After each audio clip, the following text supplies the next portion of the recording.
Hey YouTube, just built this homemade gantry last Thursday, Friday. It was a 2-day build. I just wanted to go through it with you quick so that you can learn from my mistakes or things that I think that I could have done differently and maybe save yourself a little bit of time or a little bit of money. So I'll just walk through my build and you can see what I did. Okay, so first off, it's 20 feet across. The vertical legs are 13 feet, and then the vertical posts are 13 feet, the bottom legs are 7 feet. And you wonder why I have 8 wheels under it.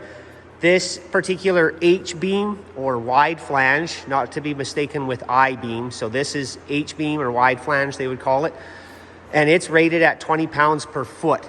So you can get like 25 pounds per foot. I'm not sure if you can get 30 pounds per foot, how heavy you could go, but this is 20 pounds per foot. So when you add up the 60 feet of H-beam that I took to build this gantry, plus the steel that is in the angle supports and the weight of the trolleys and the weight of the chain hoist, I estimate that my weight is between 1,400 and 1,500 pounds. And these particular wheels are only rated for 600 pounds each. So I am at 1,500 pounds. 2 wheels would be 1,200 pounds. I'm 300 pounds over. If I had only built this system out of 4 wheels instead of 8, I would have only had 1,000 pounds, somewhere around that number, left of lift capacity before I could potentially do wheel damage or have some wheels bend or break off. So I went with 8, and then that way, whatever I'm lifting, I leave myself some room to have that weight settling down on the wheels and still be fine. I have a 1-ton chain hoist, and it's married up to a 1-ton trolley. Make sure that you don't have a small trolley and a large chain hoist or something mismatched up there. It's good to keep them the same. That one is a 2-ton, so 4,000 pounds, and that one is 2,000 pounds. The only other thing, because it's a 20-foot span, I do need to be careful if I am lifting something that's 2,000 or 4,000 pounds and I'm lifting it in the middle instead of on the edge. I could have some deflection, or I could have some bend type of thing in there. And you got to make sure that that bend doesn't become a catastrophic failure or kinks it or anything like that. It likely, if it bends up there, it's gonna push out on the vertical leg and start to bend it or deflect it that way.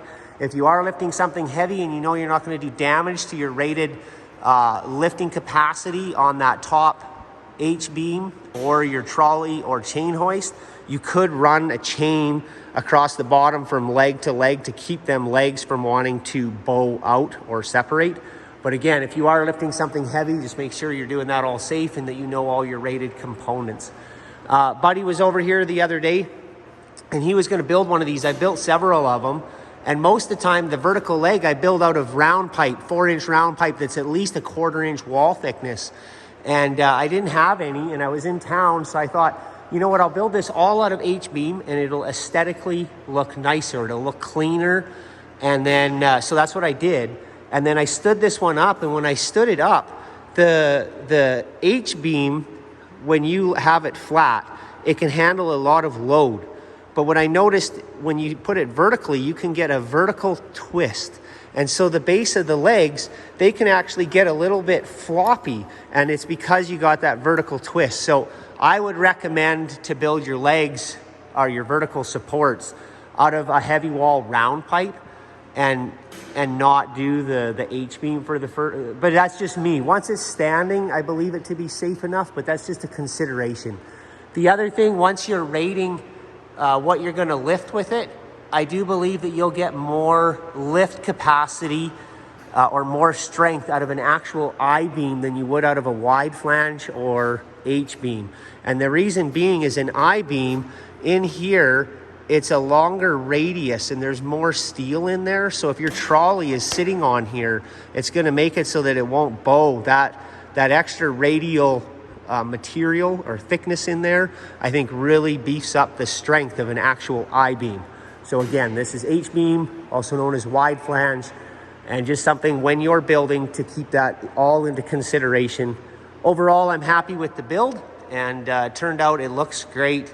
And hopefully, again, on that 20-foot span, I won't have any surprises when I'm lifting something heavy. So, all right, take care and have a great day.